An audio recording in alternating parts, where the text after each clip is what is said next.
Hello dear students, welcome back to our another lecture of agarose gel electrophoresis. In last lecture we have started AGE, that is agarose gel electrophoresis. We have discussed introductory part. Secondly, we have discussed about the principle of agarose gel electrophoresis. Now in this lecture we will discuss our remaining points related to this electrophoresis technique. So our first point is materials which are required for agarose gel electrophoresis. So this is the list of components which are required. First is electrophoresis chamber, agarose gel, casting tray, buffer, staining dye or staining agent, a comb, DNA ladder and sample which we want to separate or which we want to analyze. Let's see one by one each component in detail. पहला है electrophoresis equipment या फिर electrophoretic apparatus. ठीक है, तो ये isolate किया हुआ है, it is not been attached. So ये है हमारा completely electrophoresis equipment. Now what are parts of this equipment? तो सबसे पहला आती है power cables. Okay, which is power cables. इसी को this power cables are connected to this electrodes. ठीक है, ये इलेक्ट्रोड के ऊपर ये जो आप लाइन देख रहे हैं pointed to this electrodes, this cables are connected. ठीक है, तो ये जो केबल है, ओके, ये केबल कनेक्ट होती है इलेक्ट्रोड को. नाउ दिस ब्लैक कलर जो है, ब्लैक कलर वायर, मैंने आपको प्रीवियस लेक्चर में ही बताया था कि black colour wire it is the cathode which is negative charge and red colour wire it is anode which is positive charge. So this red colour cable is connected to red electrode and this black colour wire is connected to black electrode. ठीक है, उसके बाद है हमारे पास tank lid, that is a cover of the tank. तो ये है tank lid. Then casting dams है, this is the casting dams, और जो कास्टिंग ट्रे को हम साइड से ज्वाइन करते हैं that is known as casting dam and this is the casting tray. Okay, so this is casting tray, this are the electrode and last one is buffer tank. तो इस buffer tank के ऊपर हम रखते हैं casting tray and then we put up the lid and lastly we connect this electrodes to the cable. और ये पूरा apparatus जब हम फिक्स करते हैं, असेंबली बनाते हैं, then at last it is connected to the power supply so that electric current या फिर जो हमारा प्रोसीजर है वो स्टार्ट हो सके. Okay, so that are the parts of electrophoretic unit. Second component आता है एगेरोस. पहला था electrophoretic apparatus, second is agarose. Now what is agarose? Agarose, it is a polysaccharide which is made from seaweed. Okay, so polysaccharide means what? It is a carbohydrate like starch, cellulose. Okay, so that is known as polysaccharide. It is made from seaweed. Seaweed means it is a plant that grows in the we can say in the sea. Okay, so it is a plant that grows in the water or that grows in the sea is known as seaweed. तो seaweed से हम agarose extract करते हैं और agarose ये एक polysaccharide है. agarose का यहाँ पर यूज क्या है? agarose it is dissolved in buffer. agarose powder हम लेते हैं, it is available in the powder form. So this powder form agarose it is dissolved in the buffer and it is heated. कब तक हम उसे heat करते हैं? Not boil, it is heated until it becomes the transparent solution. Okay, जब तक वो clear transparent visualise नहीं होता तब तक हम उसे हीट करते हैं. Then it is allowed to cool. Okay, then it is allowed to cool and afterwards और after cooling it forms a cross link network like structure. ये इंटरनली होता है. ठीक है, सो एगेरोस का यहाँ एगेरोस क्या है? It is the polyacrylamide made from the seaweed agarose हम डिसॉल्व करते हैं बफर में and it is allowed to heat until it becomes the clear solution. ठीक है, हीट करने के बाद उसे कूल किया जाता है. अब बफर कौन सा यूज करते हैं हम, which type of buffer we use to dissolve agarose, हम बफर में डिसॉल्व करने वाले. तो थर्ड कंपोनेंट हमारा आता है buffer. So buffer, here we use the TBE buffer. Okay, TBE stands for tribase boric acid EDTA. Okay, T stands for tribase, B stands for boric acid and E stands for EDTA. तो यहाँ पर हम TBE buffer use कर सकते हैं या फिर optional you can use the TAE buffer, tris base acetic acid EDTA. तो दोनों नहीं करने हैं, either you can use TBE buffer और you can use TAE buffer. Just A stands for acetic acid and B stands for boric acid. बाकी का full form same है, tris base EDTA. Okay, तो मोस्टली TBE बफर यूज किया जाता है, that is tris base boric acid EDTA buffer. Why? Because इसकी जो buffering capacity है, मतलब resist to change in the pH, it is more as compare to the TAE buffer. ठीक है, इसीलिए हम TBE बफर यूज करते हैं because it shows higher buffer capacity as compare to the TAE buffer. ये buffer क्या करता है? This buffer provides the ion in the solution. Means what? ये बफर क्या करता है? This tris base acetic acid और tris base boric acid, it maintains the pH. ठीक है, ये क्या करता है? मेंटेन करता है pH. Tris base boric acid और acetic acid, it maintains the pH. और EDTA क्या करता है? What is the function of EDTA? मैं आपको जो फुल फॉर्म है उसका मीनिंग बता रही हूँ. Tris base boric acid. Okay, तो ट्रिस बेस बोरिक एसिड क्या करते हैं? It maintains the pH. और EDTA क्या करता है? EDTA it is the chelating agent.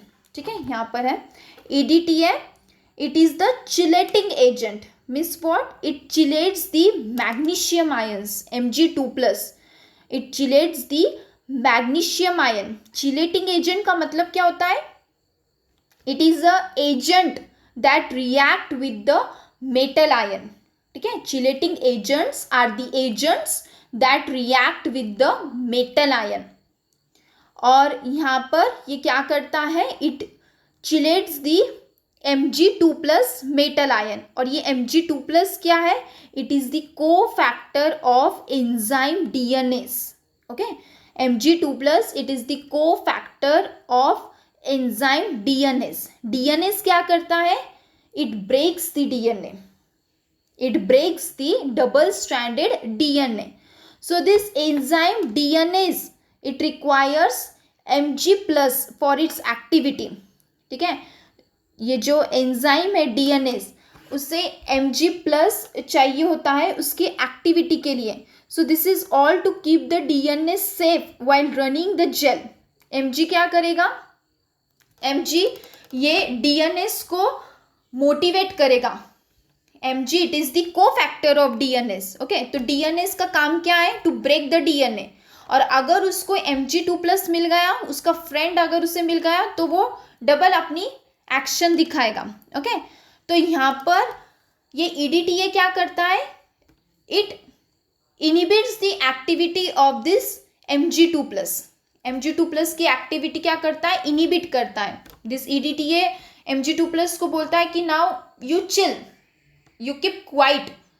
Okay, अब Mg2+ ये शांत बैठ जाएगा, ऑटोमेटिकली DNase अपनी एक्टिविटी नहीं दिखाएगा. ओके, क्योंकि ये उसका पार्टनर नहीं है, तो उसका पार्टनर नहीं है तो ये भी शांत हो जाएगा. It will not show any type of activity, मतलब ये DNA को ब्रेक नहीं करेगा. और हमारा जो सेटअप है, एक्सपेरिमेंटल सेटअप, या फिर जो हमें DNA फ्रैगमेंट रन करने, वो इजीली कैरी आउट होगा. ठीक है, गेटिंग माई पॉइंट. तो यहाँ पर Mg2+ ये चिलेट हो जाता है. It will inhibit the activity of DNase. It will stop the activities of DNase. Means it will inhibit the breaking of DNA just to run the gel. Okay, so that is the function of this EDTA. Next, यहाँ पर दिखाया है, see flask. In the flask we have taken the agarose powder and buffer solution हम add करते हैं. कब तक add करेंगे? जब तक solution ये clear नहीं हो जाता तब तक. And I have already told you the meaning of buffer plus the action of buffer, or you can say role of buffer. Next component is gel casting tray. जो हमने gel casting tray देखा था firstly इस diagram में, this casting tray. Okay, gel tray को ही हम बोलते हैं casting tray. Okay, so the role of this gel casting tray, यहाँ पर हम क्या करते हैं, जो हमारा buffer solution है, we add that buffer solution into this casting tray, और साइड से हम जो हमारे ट्रे डैम है वो हम अटैच करते हैं. And from this side we attach the cello tape so that leakage ना हो, तो हम टेप अटैच करते हैं. And then we add the buffer solution on to that casting tray. Okay, before electrophoresis. Next is comb. तो ये है कोम. तो इस कोम का फंक्शन क्या है? It is placed in the agarose. तो जब ये जेल हम ऐड करते हैं, after addition of this buffer solution, okay, after addition of this buffer solution we put up the comb. इसके ऊपर हम कोम रखते हैं and this comb provides the well. इनके जो स्पाइक्स हैं, इस स्पाइक्स के वजह से वेल लाइक स्ट्रक्चर फॉर्म होता है. Okay, so into that well we can add our sample, DNA sample. Next component is DNA ladder. तो DNA लैडर इस तरीके से होता है. मैंने आपको प्रीवियस लेक्चर में भी DNA लैडर की डेफिनेशन बताई थी. It is the solution of double stranded DNA fragment whose molecular weight. Molecular weight means number of base pairs, कितने बेस पेयर्स प्रेजेंट हैं. Okay, so whose molecular weight और number of base pairs are known to us. तो यहाँ पर देखिए size है 10,000 base pair, 8,000 base pair, 6,000 base pair. तो ये हमें इनकी जो मॉलिक्यूलर वेट है ये हमें पता होता है. So that is known as the DNA ladder. और इसका यूज क्या है? इट हेल्प्स टू प्रिडिक्ट और it helps to know the molecular weight of our sample. ठीक है, इसकी मदद से हम हमारे सैंपल का मॉलिक्यूलर वेट पहचानते हैं. Next component is loading dye. Loading dye ethidium bromide. Ethidium bromide ये हमने प्रीवियस लेक्चर में भी स्टडी किया था. ETBr, ethidium bromide. It is an intercalating agent between the nitrogen base of DNA and it fluoresces under the UV light. Next is UV illuminator, or it is also known as UV trans illuminator. It is an ultraviolet light box which is used to visualize our stained DNA or our migrated DNA fragments. तो ये है ethidium bromide और ये है हमारा UV trans illuminator apparatus, जिसके ऊपर जो ब्लू कलर का है it is our gel. Okay, which contains the separated DNA fragments. You can see this, it is nothing but it is the DNA fragments. ठीक है, तो these are the components which are used in agarose gel electrophoresis. Now let's start with the protocol. How to perform agarose gel electrophoresis. तो सबसे पहले हमें sample चाहिए जो हमें सेपरेट करना है. तो यहाँ पर हमारा सैंपल है DNA fragment. Okay, so DNA fragment, it is the piece of DNA. It is the piece of DNA. तो सबसे पहले हम सैंपल प्रिपेयर करेंगे. अगर ऑलरेडी हमारे पास DNA फ्रैगमेंट स्टोर्ड है, so we can use directly that stored DNA fragment. और अगर नहीं है तो आप उसे प्रिपेयर कीजिए. Okay, we will prepare the sample. How to prepare the sample?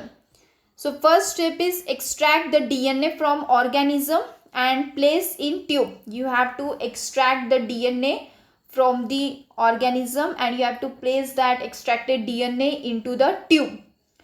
Afterwards, perform the PCR, that is polymerized chain reaction. जो आपने डीएनए एक्सट्रैक्ट किया है उसी एक्सट्रैक्टेड डीएनए का आपको पीसीआर परफॉर्म करना है. पीसीआर क्यों परफॉर्म करना है? To increase the number of copies of DNA. यहाँ पर हमें जो हमारे डीएनए फ्रैगमेंट्स है उसकी कॉपीज हमें मिलती है. Okay, number of copies we get, duplicated copies we get. Next, after performing PCR, you have to add or place the restriction enzymes in the DNA. Restriction enzyme क्या करेंगे?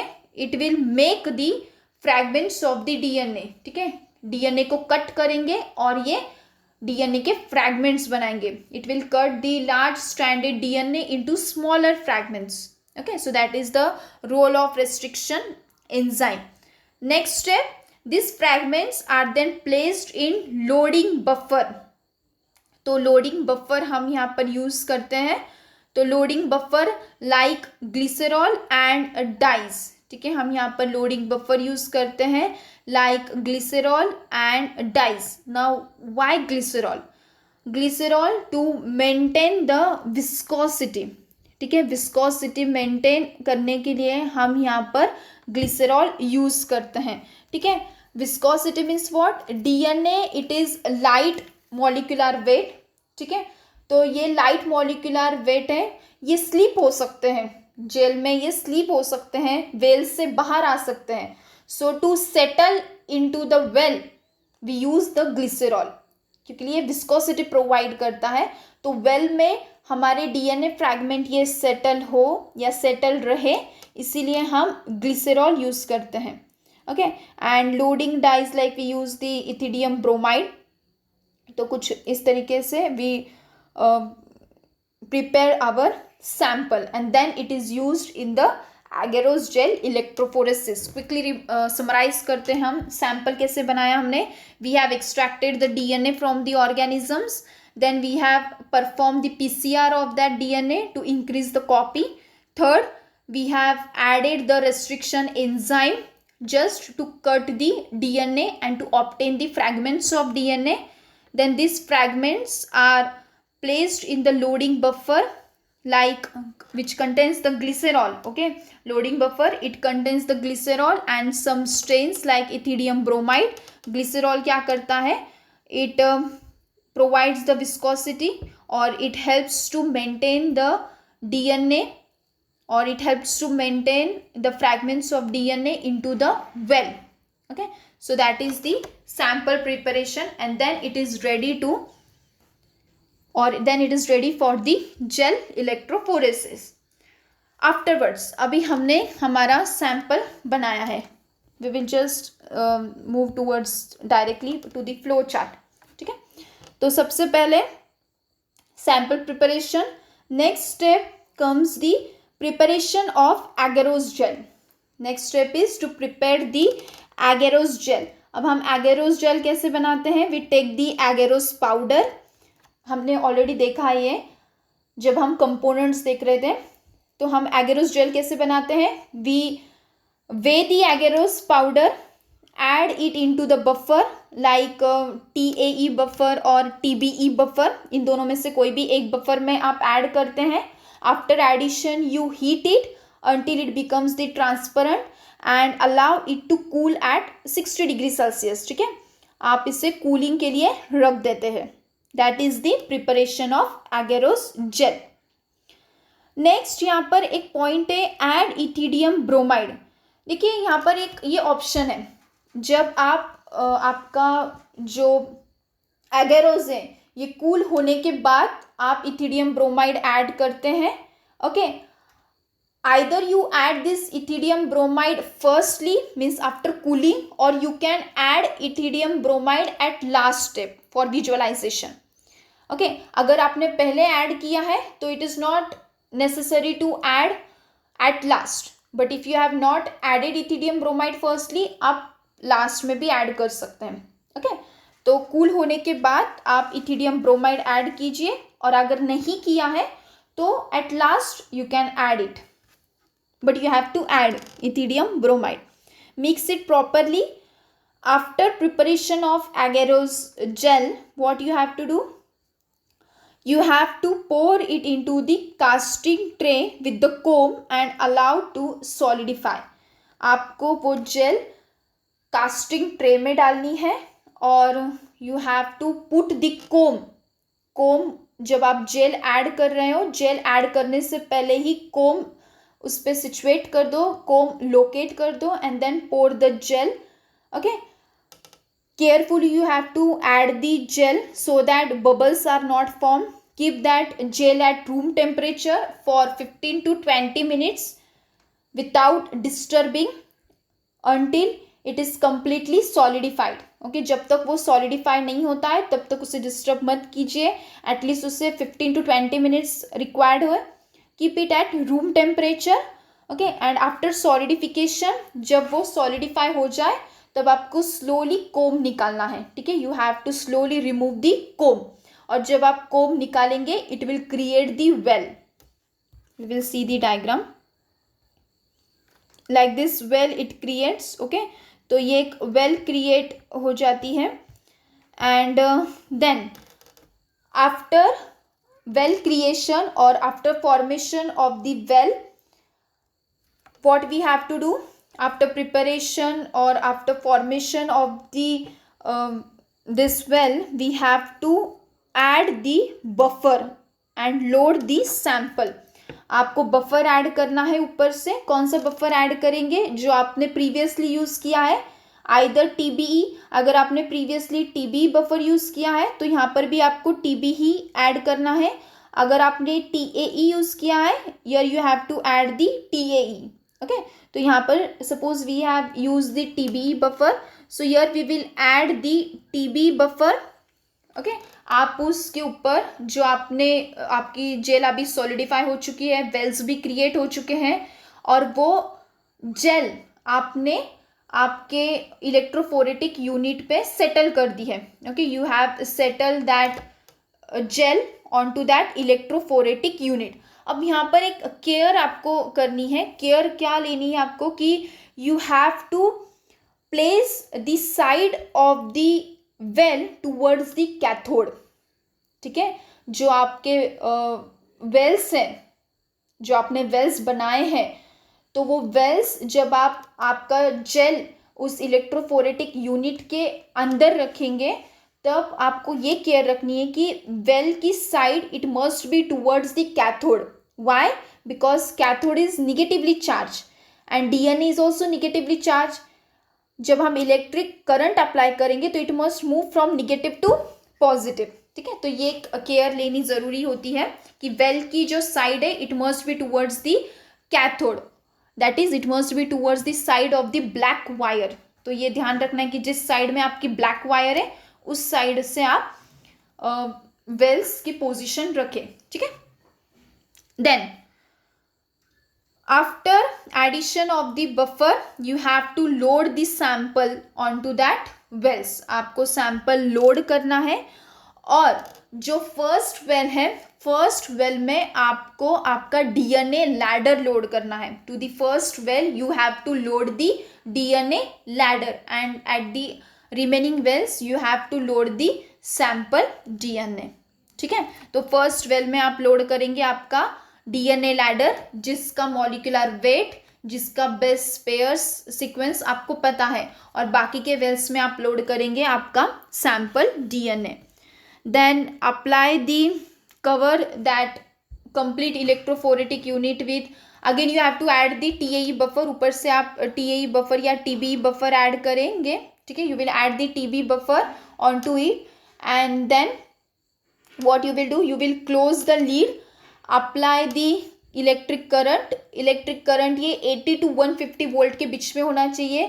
ज़्यादा electric current apply नहीं करना है either or it may damage the DNA. So you have to apply the electric current between 80 to 150 volt.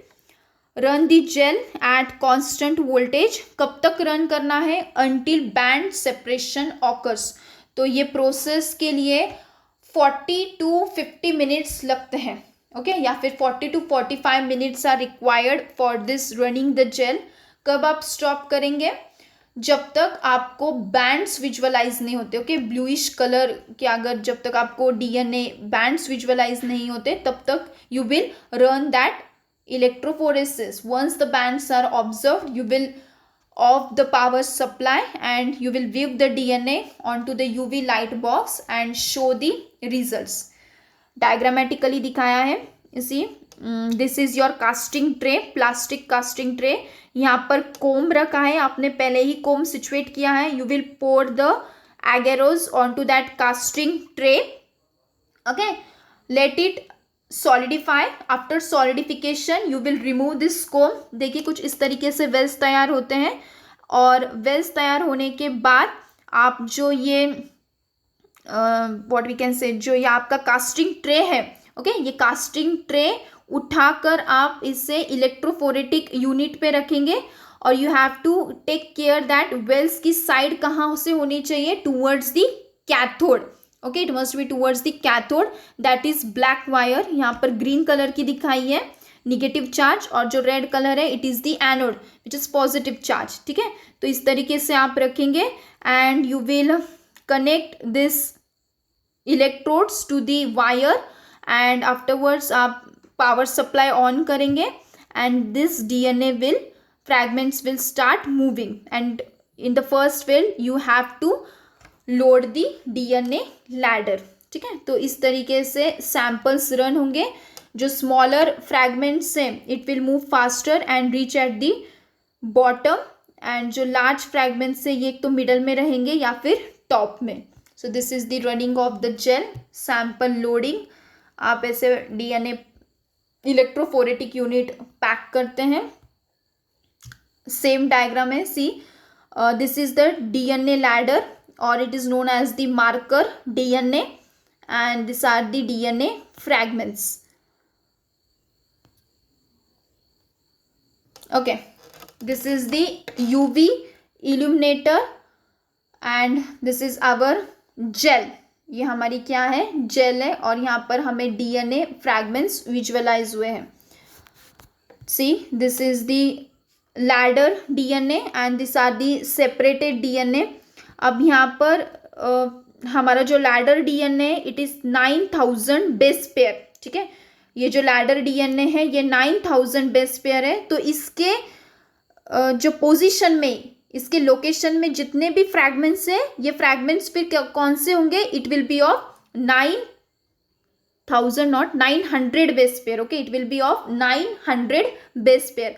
अगर आपका ladder DNA ये आता है 500 बेस पेयर के तरफ, नाउ दिस इज दी जो फर्स्ट लाइन है it is of the ladder DNA, okay and this are the base pairs.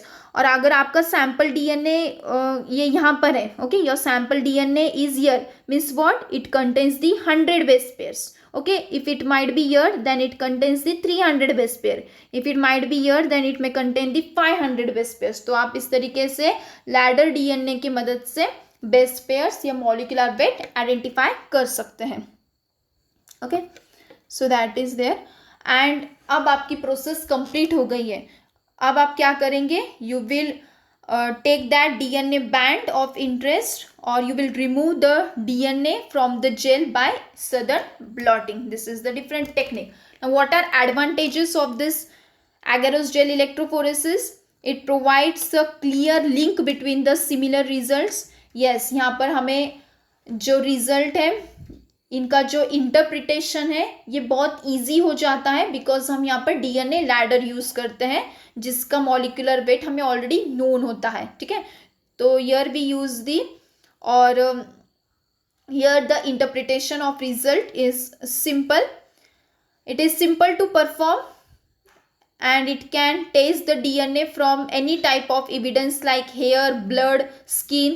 तो अगर आप कोई भी सैंपल लीजिए with the help of that sample, if you have taken the hair तो आप उसका DNA isolate करेंगे and it is very easy to determine the molecular weight of that DNA and it is inexpensive, ये costly method नहीं है। What are disadvantages? The gel can be altered and provide inaccurate results। तो अगर bubble formation होता है, ठीक है, या फिर जेल ये अल्टर हो जाती है, जेल के फंक्शंस ये अल्टर हो जाते हैं, तो it will give the inaccurate result. So care must be taken while preparing the buffer, while loading the sample, okay, while preparing the gel. And yes, so जो एगेरोस जेल इलेक्ट्रोफोरेसिस ये technique perform कर रहा है, it must और ही और she must know the protocol of that technique, मतलब skill होनी चाहिए. ओके, स्किल होनी चाहिए. What are the uses of this agarose gel electrophoresis? It is used to provide genetic information in various fields like forensics, molecular biology, genetics, microbiology, and biochemistry. Second, it helps to analyze the human DNA in the criminal cases or in the paternity cases when it is difficult to identify the child's mother or father.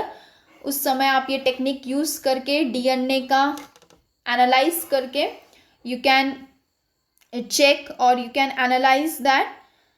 Next, it is used to separate the genomic DNA prior to different techniques like southern blotting and northern blotting. Plus, it helps to determine the molecular weight. So this was all about the agarose gel electrophoresis. This we have discussed in our 2 video lectures. If you have any doubt regarding the lecture, you can ask me in comment section. Thank you.